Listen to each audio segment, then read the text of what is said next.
প্রিয় শিক্ষার্থী, আশা করি তোমরা প্রত্যেকে ভালো রয়েছো। আজকে যে বিষয়টা নিয়ে আমি আলোচনা করতে চলেছি সেটা অত্যন্ত গুরুত্বপূর্ণ একটা বিষয়। অর্থাৎ তোমরা যারা মাধ্যমিক পরীক্ষার জন্য প্রস্তুতি নিচ্ছ এবং টেস্ট পেপার সলভ করছো ডব্লিউবিটিএ, তো ডব্লিউবিটিএ টেস্ট পেপারে তোমাদের যে সেকশন সিতে প্রথম যে স্কুলটি রয়েছে 449 পেজে, সেই পেজটির সলভ আমি করব আজকে শর্ট কোশ্চেনগুলো।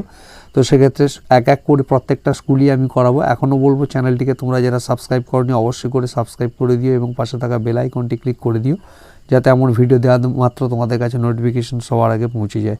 তো ভিডিওটা শুরু করছি। প্রথমেই যে প্রশ্নটি রয়েছে দেখো, এখানে বিভাগ কতে প্রথমে রয়েছে একাধিক বারখানের মিলিত রূপ হলো বারখানয়েড, সিপ, অ্যাকলে এবং ধ্রিয়ান। এখানে সঠিক উত্তর হবে অপশান সি, অ্যাকলে। কেটল হ্রদের তলদেশে স্তরে স্তরে সঞ্চিত হিমপলিকে কি বলা হয়? এটাকে ভার্প বলে, অর্থাৎ বি হবে, অর্থাৎ খ হবে সঠিক উত্তর। বায়ুমণ্ডলের শীতলতম স্তর, এটা তোমরা জানো, সহজ একটি প্রশ্ন, মেসোস্ফিয়ার।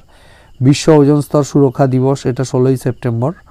ভারতের সামাজিক বনসৃজনের গবেষণাগার কোথায় অবস্থিত? দেরাদুনে অবস্থিত। পরে রয়েছে কৃষ্ণা নদীর উপনদীটি হলো, কৃষ্ণা নদীর উপনদী হচ্ছে এখানে যেগুলো আছে তার মধ্যে ভীমা। ভারতের উচ্চতম মালভূমি লাদাখ অবস্থিত, জাসকার ও উচ্চ হিমালয়।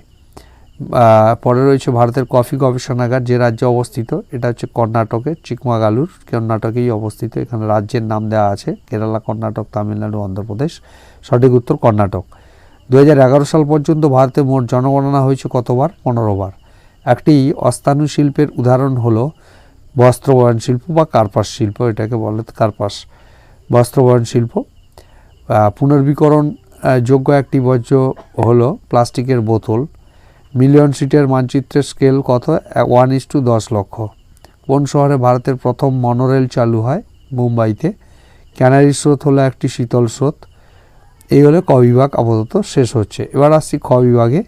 প্রথম প্রশ্ন 2-এর দাগে 1-এর প্রশ্ন দেখো, পশ্চিম চীনে তাকলামাকান মরুভূমি শীতল মরুভূমির উদাহরণ, এটা শুদ্ধ।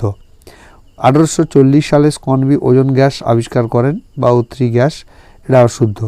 বিশ্বের বৃহত্তম ভগ্নচড়া হলো প্রশান্ত মহাসাগরে অবস্থিত গ্র্যান্ড ব্যাংক ভগ্নচড়া, শুদ্ধ। দাদরা ও নগর হাভেলি ভারতের নবীনতম কেন্দ্রশাসিত অঞ্চল, অশুদ্ধ। সাতপুরা পর্বতের সর্বোচ্চ শৃঙ্গের নাম হলো মানপুর, এটা অশুদ্ধ।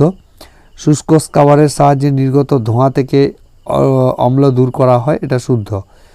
এবং গভীর সমুদ্রকে ছদ্মরঙ্গে গাঢ় নীল দেখায়, এটা শুদ্ধ। পরে ড্যাশ পূরণ বা শূন্যস্থান পূরণ। এখানে বলছে ভূবিজ্ঞানী গিলবার্ট প্রথম পর্যায় বা গ্রেড শব্দটি ব্যবহার করেন। কঠিন শিলাযুক্ত অঞ্চলে কম ঢালযুক্ত ছোট ছোট জলপ্রপাতকে কি বলে? কাসকেড বলা হয়। চাঁদ, পৃথিবী এবং সূর্যের সরল রৈখিক অবস্থানকে বলা হয় সিজিগি। সীসা দূষণের ফলে ডিসলেক্সিয়া রোগের সৃষ্টি হয়। নেপাল ও ভারতের সীমানা কালী নদী প্রবাহিত হয়েছে। মরুমৃত্তিকাকে বলা হয় সিরোজেম মৃত্তিকা। ইসরো বা ISRO সদর দপ্তর অবস্থিত বেঙ্গালুরুতে। এই হলো। পরে আসছি এক কথায়, সেটা হচ্ছে বহির্জাত প্রক্রিয়ার মূল শক্তি হলো সূর্য। কোন নদীতে বিশ্বের বৃহত্তম খাঁড়ি দেখা যায়? এটা আমাজন নদী অববাহিকা, কারণ এর মোহনা অঞ্চল অনেকটা বেশি স্ফীত, ফলে এখানে আমাজন নদী হবে। প্রশ্নটা তবু ডাউট রাখছি, এরা বিভিন্ন আঙ্গিকে এর উত্তর হয়ে থাকে, তো এটাকে নিয়ে পরে নিশ্চিত করব। প্রশ্নটা আপাতত ডাউটে রাখছি, কিন্তু আশা করি আমাজন হবে। চরম আর্দ্রতা প্রকাশ করার একক কি? প্রকাশের একক গ্রাম পার ঘনমিটার। ভূমধ্যসাগরীয় জলবায়ু অঞ্চলে শীতকালে কোন বায়ু প্রবাহ লক্ষ্য করা যায়? পশ্চিম বায়ু, এর জন্য দায়ী।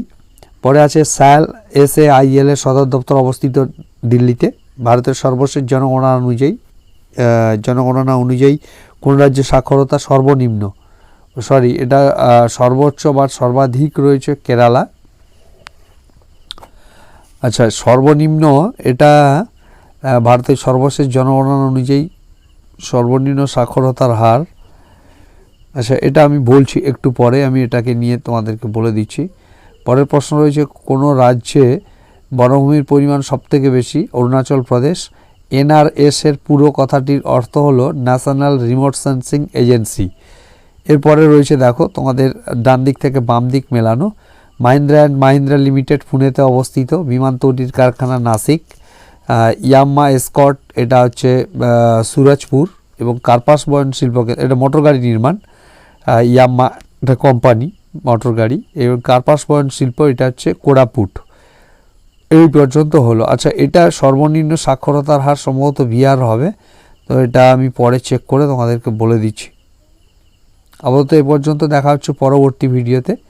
এরকম ভিডিও পেতে অবশ্যই করে চ্যানেলটিকে সাবস্ক্রাইব করে রেখো এবং পাশে থাকার জন্য আহ্বান করব। Thank you.